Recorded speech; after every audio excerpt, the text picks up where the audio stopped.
এটা কেউ ভাববেন না ইন্ডিয়া আজকে স্টেক করেনি বলে কাল করবে না।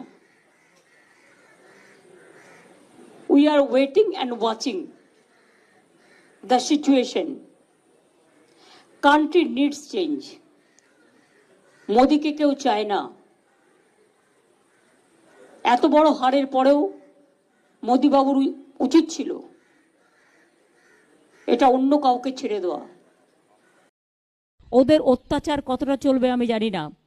2/3 মেজরিটি নেই, ইচ্ছা মতো আইন পাস আর পার্লামেন্টে হবে না, ইচ্ছা মতো অ্যাট্রসিটিস হবে না।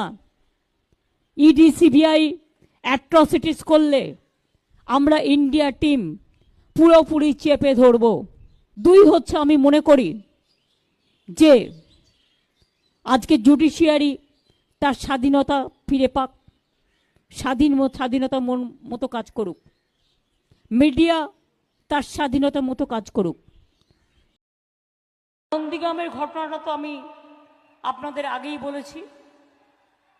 আমাকে প্রতারণা করা হয়েছে, আমার রিগিং করা হয়েছে, টোটাল ভোট লুট করা হয়েছে। সেদিন ডিএম এসপি সবাইকে চেঞ্জ করে দিয়ে বিজেপি ক্ষমতায় আছে বলে গায়ের জোরে ইলেকশন কমিশনের সাহায্যে ডিএম চেঞ্জ করেছিল, এসপি চেঞ্জ করেছিল, আইসি চেঞ্জ করেছিল, আর ইলেকশন হয়ে যাওয়ার পরেও লোডশেডিং করে দিয়ে রেজাল্ট পাল্টে দিয়েছিল। আমি আজ নাও কাল এর বদলা তো নেবই। কিভাবে নেব, কেমন করে নেব, সেটা আগামী দিন পথ দেখাবে। চ্যালেঞ্জ রইল নরেন্দ্র মোদী, চ্যালেঞ্জ রইল। রোজ মিথ্যে কথা বলে বিজ্ঞাপন দিয়েছেন, উল্টো পাল্টা কথা বলেছেন, তৃণমূল কংগ্রেসকে চোর বানিয়েছেন।